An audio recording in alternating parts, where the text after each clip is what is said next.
Class 6 की NCERT है हमारे अतीत, जिसका छठा पार्ट है नए पर्सन नए विचार।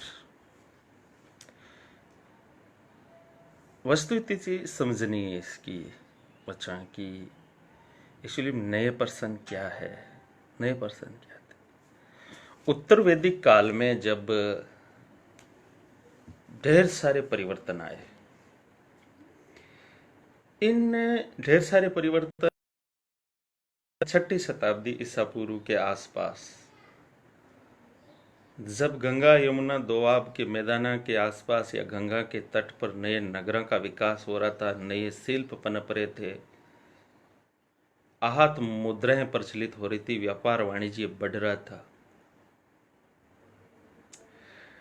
तब उत्तर वैदिक कालीन एक कर्म कांड प्रधान,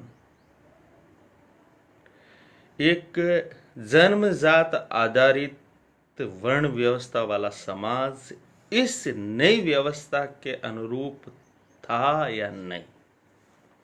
अगर नहीं था तो फिर नए विचार पनपने एक समय की जरूरत थी।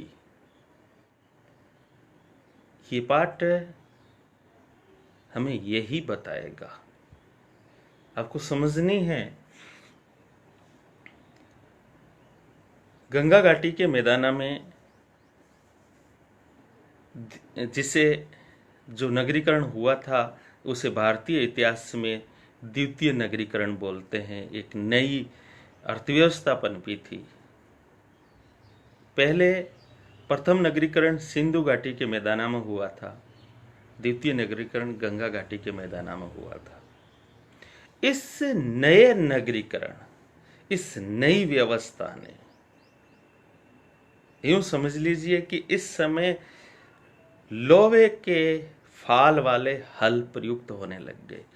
एक लोहे की चोंच ने नए पर्सन पैदा कर दिए। That's right. आप सोचिए, लोहे के हल की चोंच ने नए पर्सन पैदा कर दिए। कैसे?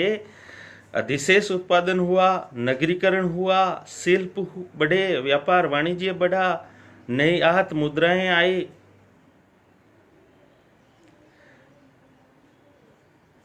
तब पुराने उत्तर वैदिक कालीन रूढ़िवादिता कहां तक जायज थी।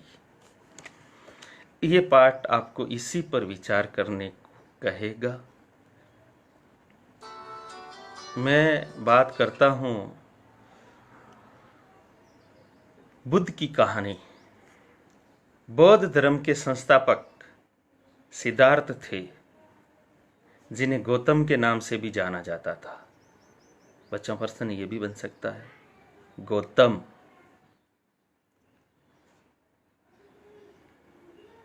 का मूल नाम क्या था?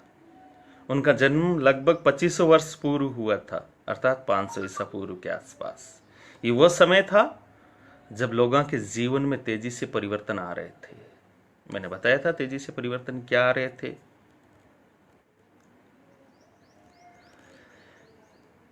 महाजनपद थे,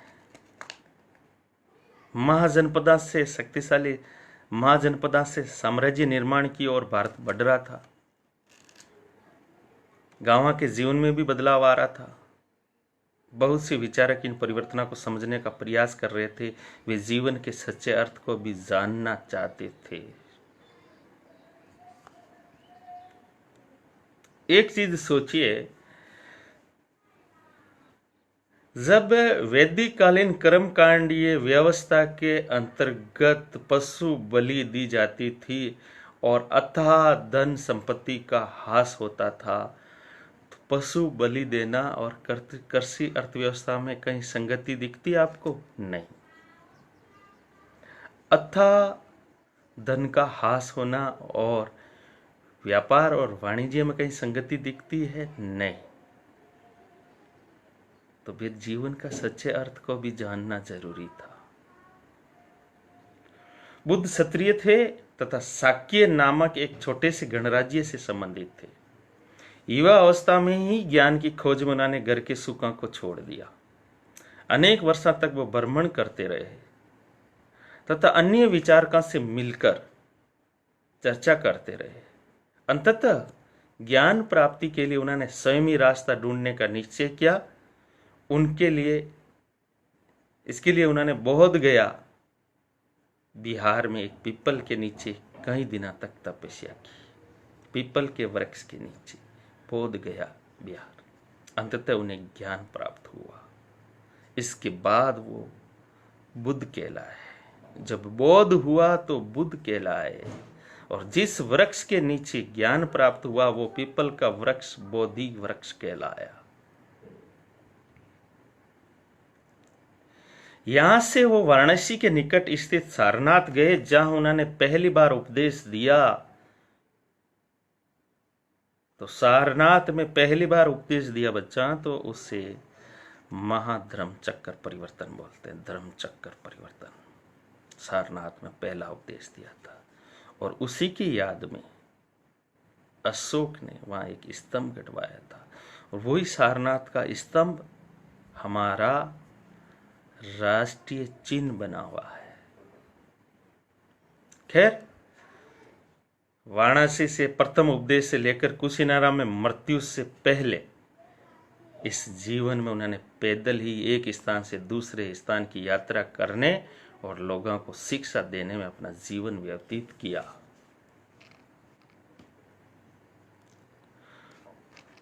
बुद्ध ने शिक्षा दी कि ये जीवन कष्टों और दुखों से भरा हुआ है। ऐसी हमारी इच्छा और लालसाओं के कारण होती है। यानी सभी दुखों और कष्टों का कारण हमारी इच्छाएं, लालसाएं हैं। कभी कभी हम जो चाहते हैं वो प्राप्त कर लेने के बाद हम संतुष्ट नहीं होते हैं और अधिक वस्तुओं को पाने की इच्छा करने लगते हैं। बुद्ध ने इस लिप्सा को तृष्णा कहा है। यानी कि सभी दुखों की जड़ तृष्णा है। बुद्ध ने शिक्षा दी कि आत्म संयम अपनाकर हम ऐसी लालसा से मुक्ति पा सकते हैं। उन्होंने लोगों को दयालु होने तथा मनुष्यों के साथ साथ जानवरों के जीवन का भी आदर करने की शिक्षा दी। नए प्रश्न का उत्तर था ये। वे मानते थे कि हमारे कर्म के परिणाम, चाहे वह अच्छे हो या बुरे, हमारे वर्तमान जीवन के साथ साथ बाद के जीवन को भी प्रभावित करेगा। बुद्ध ने अपनी शिक्षा सामान्य लोगों की भाषा में दी, अर्थात प्राकृत भाषा में दी। यह बुद्ध का सबसे बड़ा महत्वपूर्ण कदम था कि उसने अपनी शिक्षा को प्राकृत भाषा में दी, यानी कि आम लोग जिस भाषा को समझ सकते उन लोगों, जबकि वैदिक शिक्षाएं क्लिष्ट संस्कृत भाषा में थी। बुद्ध ने कहा कि लोग किसी शिक्षा को केवल इसलिए स्वीकार नहीं कर रहे हैं कि ये उनके देश हैं। और उन्होंने क्या कहा था, बल्कि वे अपने विवेक से मापें कि मैं जो कह रहा हूं वो सत्य है। तभी तो बुद्ध का अंतिम उपदेश क्या था? जब आनंद महात्मा बुद्ध के पास जाता है और कहता है कि बुद्ध, मार्गदर्शन दो कि आपके बाद क्या होगा, तब महात्मा बुद्ध कहते हैं, आत्मदीपो भव।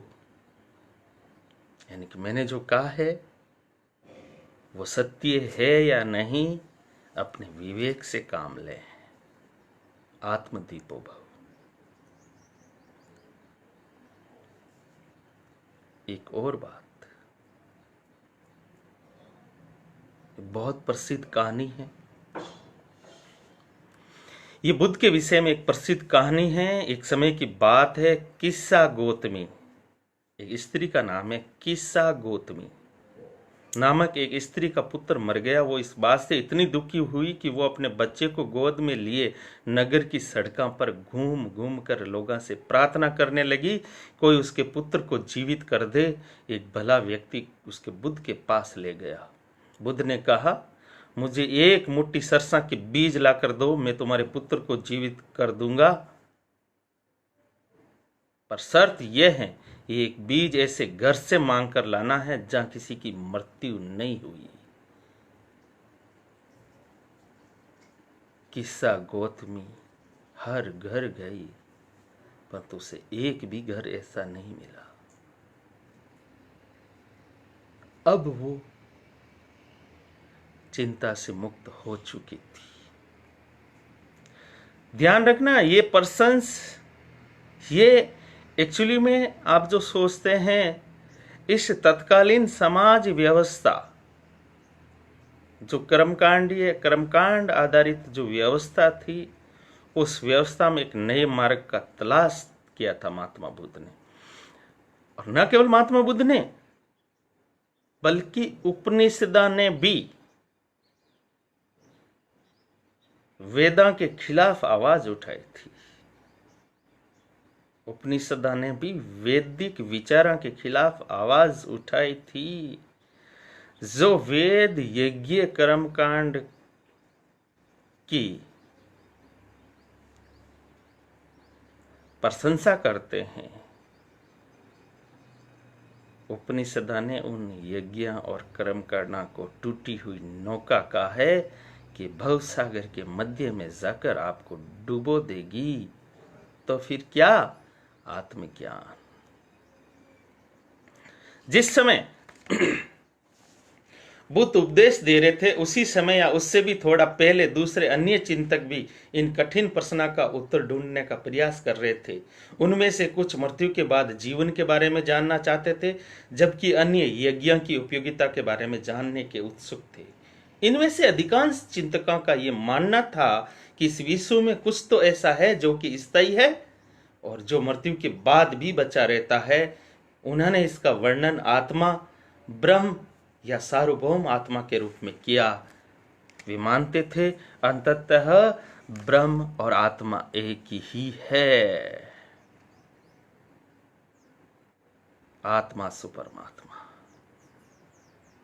उपनिषदीय वाक्य जो आत्मा और ब्रह्म की एकाकारता को सिद्ध करते हैं पुत्रा, उनको महावाक्य कहा गया है।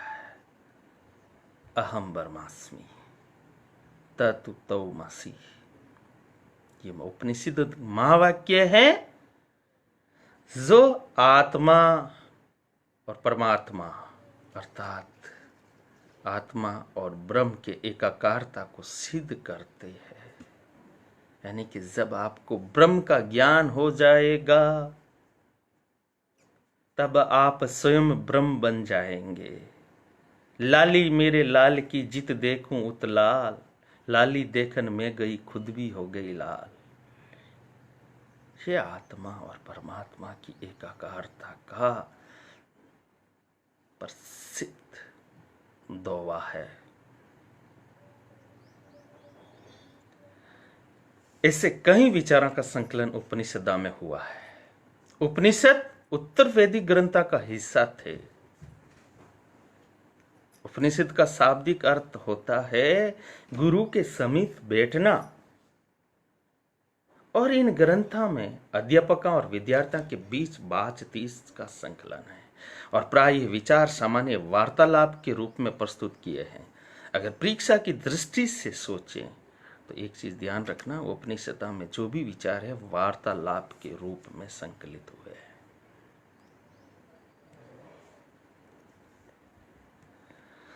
चलिए,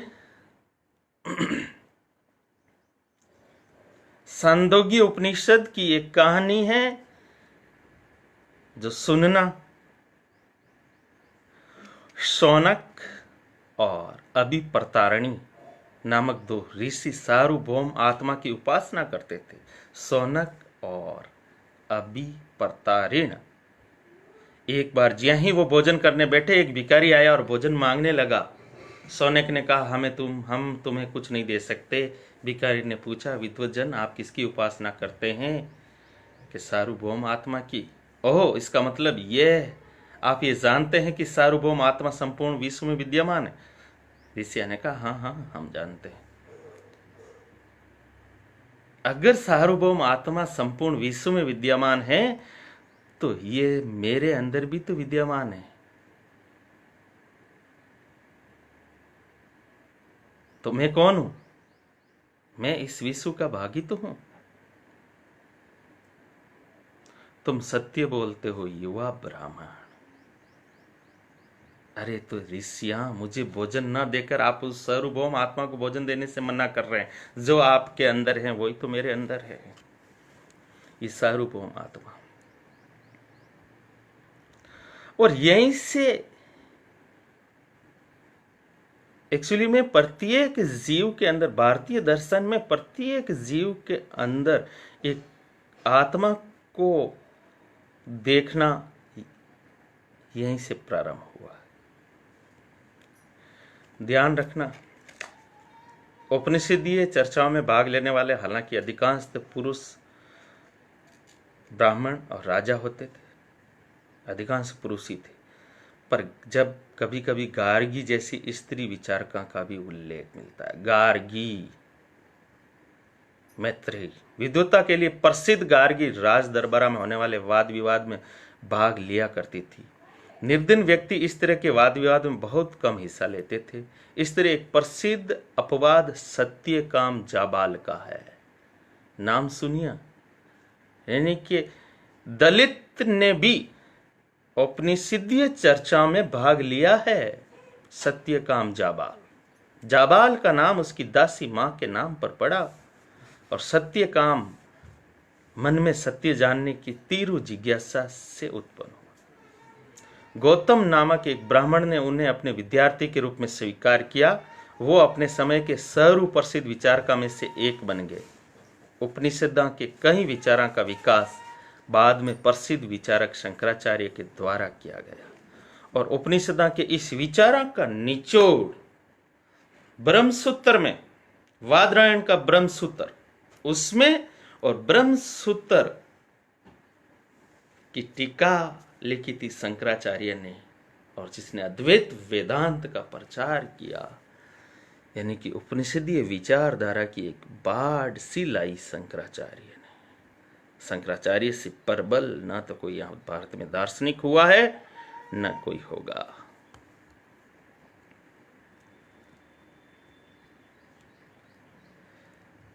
ये सारे विचार वो है जिसकी पृष्ठभूमि मैंने बताई थी। अब ध्यान रखिए, एक चीज जो मैं आपको बात बताना चाह रहा हूं वो समझिए कि सारे उपनिषदों की रचना क्षत्रियों के दरबार में हुई, क्षत्रिय ने करवाई।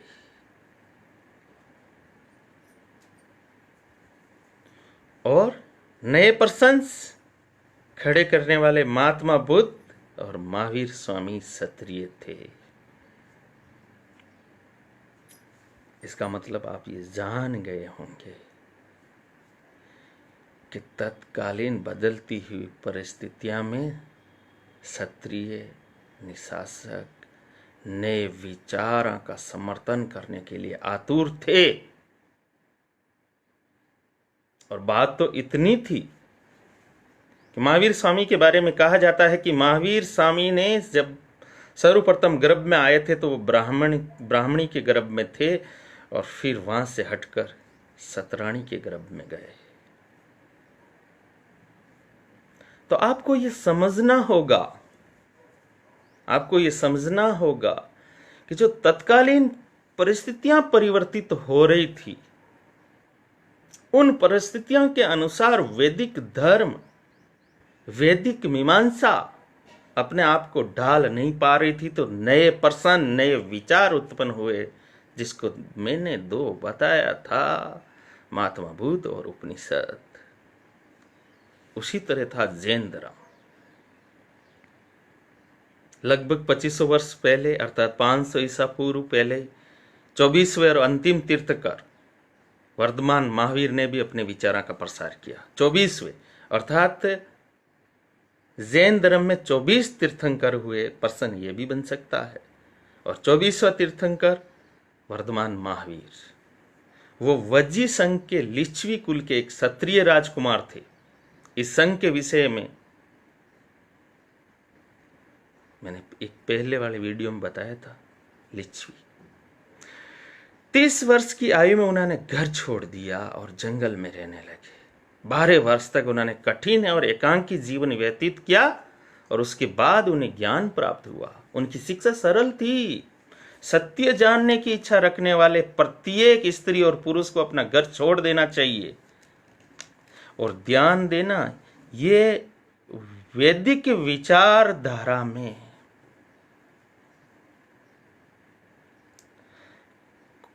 विचारधारा में जो भी ऋषि थे वो शादीशुदा गृहस्थी थे या परिवारजक जीवन की शुरुआत करने वाले ये नए विचार पैदा हुए। अब परिवारजक जीवन शुरू हुआ, यानी ऐसे साधु संत जो गृहस्थी नहीं है, नॉन गृहस्थियों का जीवन शुरू हुआ। परिवारजक जीवन शैली, यानी परिवारजक जीवन शैली तत्कालीन समाज में आई क्लिष्टता से छुटकारा पाने का एक नया रास्ता भी था। सत्य जानने की इच्छा रखने वाले प्रत्येक स्त्री और पुरुष को अपना घर छोड़ देना चाहिए। उन्हें अहिंसा के नियम का कड़ा से पालन करना चाहिए। और महावीर स्वामी ने अहिंसा पर सर्वाधिक जोर दिया और आज भी जैन धर्म की अहिंसा ही देखने लायक है। अर्थात किसी भी जीव को न तो कष्ट देना चाहिए, न ही उसकी हत्या करना चाहिए।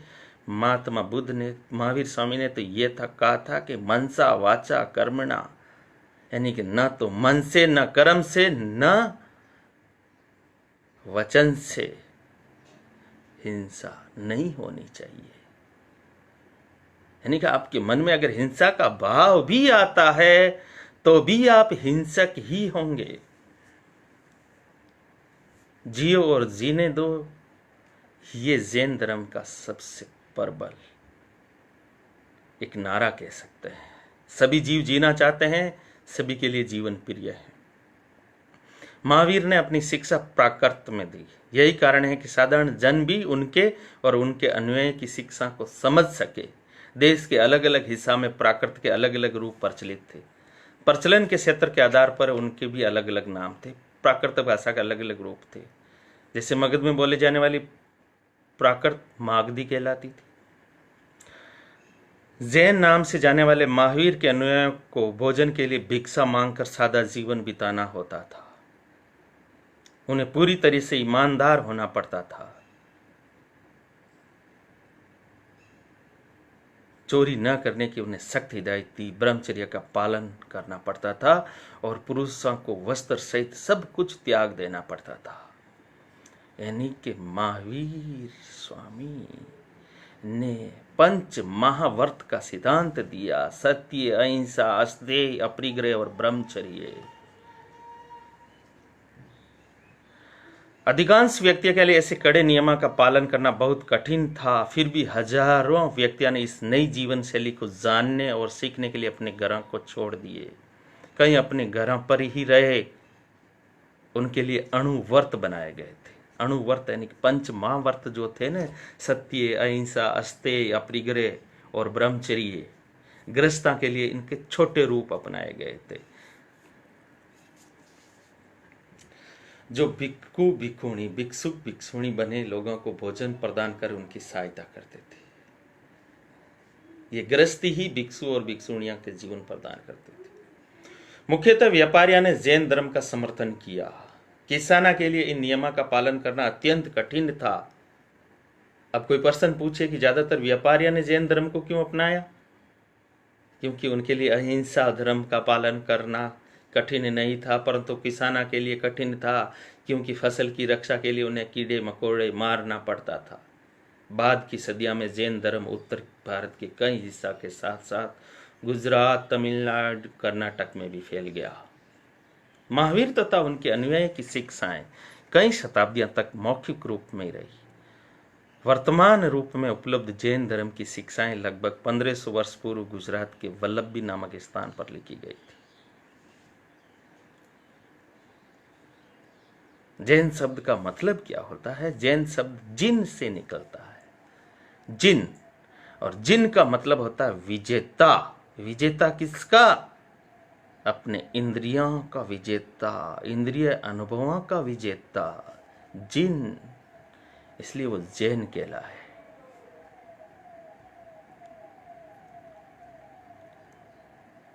इनकी एक संघ प्रणाली थी। इनकी एक संघ प्रणाली थी, मठ प्रणाली थी। यानी कि जैन और बौद्ध धर्म ने मठ प्रणाली को अपनाया।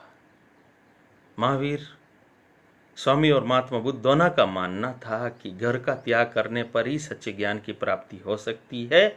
ऐसे लोगों के लिए उन्होंने संघ नामक संगठन बनाया, जहां घर का त्याग करने वाले लोग एक साथ रह सके। संघ में रहने वाले बौद्ध भिक्षुओं के लिए बनाए गए नियम विनय पिटक नामक ग्रंथ में मिलते हैं। आपको पता है ना, बौद्ध धर्म के 3 पिटक है, त्रिपिटक कहलाते हैं। सुत पिटक, विनय पिटक, अभिधम पिटक। संघ के नियम विनय पिटक में मिलते हैं। विनय पिटक से हमें पता चलता है कि संघ में पुरुषों और स्त्रियों के लिए अलग अलग व्यवस्था थी। सभी व्यक्ति संघ में प्रवेश ले सकते थे। हालांकि संघ में प्रवेश लेने के लिए बच्चों को अपने माता पिता से, दासों को अपने स्वामी से, राजा के यह काम करने वाले नौकरों को अपने राजा से, कर्जदारों को अपने देनदारों से अनुमति लेनी पड़ती थी, और एक स्त्री को अपने पति से अनुमति लेनी पड़ती थी। यह भी तत्कालीन व्यवस्था को सपोर्ट कर रहा था। तत्कालीन वाणिज्य व्यवहार वाली अर्थव्यवस्था में अगर कोई कर्जदार संघ में भर्ती हो जाएगा तो अर्थव्यवस्था टूट जाएगी। इसलिए संघ में प्रवेश लेने से पहले नियम बना दिया था कि संघ में प्रवेश करना है तो कर्जदार की अनुमति लो। संघ में प्रवेश लेने वाले स्त्री पुरुष सादा जीवन बिताते थे। वे अपना अधिकांश समय ध्यान करने में बिताते थे। दिन के एक निश्चित समय वे शहरों और गांवों में जाकर भिक्षा मांगते थे। यही कारण है कि उन्हें भिक्षु और भिक्षुणी कहा गया है। वे आम लोगों को शिक्षा देते थे, साथ ही एक दूसरे की सहायता भी करते थे। किसी तरह की आपसी लड़ाई का निपटारा करने के लिए वे प्राय बैठकें भी किया करते थे। संघ की बैठकें होती थी। संघ में प्रवेश लेने वाले ब्राह्मण, क्षत्रिय, व्यापारी, मजदूर, कर्मकार, गणिकाएं, दास, सभी लोग शामिल थे। इनमें से कई लोगों ने बुद्ध की शिक्षाओं के विषय में लिखा। कुछ लोगों ने संघ के अपने जीवन के विषय में सुंदर कविताएं लिखी। विहार, इसके बारे में पढ़ते हैं। जैन और बौद्ध भिक्षु पूरे साल एक स्थान से दूसरे स्थान घूमते रहते थे। केवल वर्षा ऋतु में जब यात्रा कठिन हो जाता थी तो वो एक स्थान पर निवास करते थे। ऐसे समय में वे अपने अनुयायियों द्वारा बनाए गए उद्याना, अस्थायी निवासा अथवा प्राकृतिक गुफा में रहते थे। जैसे जैसे समय बीतता गया, भिक्षु भिक्षुणियां ने स्वयं और उनके समर्थकों ने अधिक स्थायी शरण स्थलियों की आवश्यकता का अनुभव किया। तब कई शरण स्थल बनाए गए ताकि वो वर्षा ऋतु में वहां रुक सके। विहार कहा गया। आरंभिक विहार लकड़ी के बनाए गए। बाद में इनके निर्माण में ईंटों का प्रयोग होने लगा। पश्चिमी भारत में विशेषकर कुछ विहार पहाड़ियों को खोदकर बनाए गए। यानी कि गुफा कला बौद्ध धर्म की सबसे बड़ी देन है।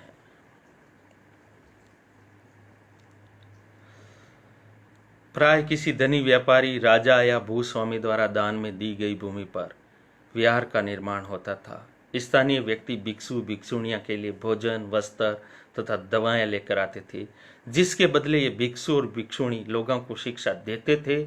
आगे आने वाली शताब्दियों में बौद्ध धर्म उपमहाद्वीप के विभिन्न हिस्सों के साथ साथ बाहरी क्षेत्र यानी भारत के बाहर भी फैल गया।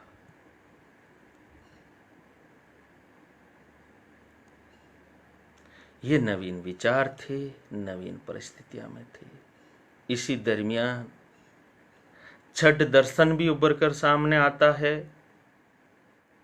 छठ दर्शन न्याय, वैशेषिक, सांख्य, योग, मीमांसा, वेदांत, ये छठ दर्शन भी उभर कर सामने आते हैं। आश्रम व्यवस्था भी उभर कर सामने आती है। जो 4 आश्रम थे वो भी उभर कर सामने आती है। यह तत्कालीन समाज में परिवर्तन के साथ एक समायोजन का तरीका था।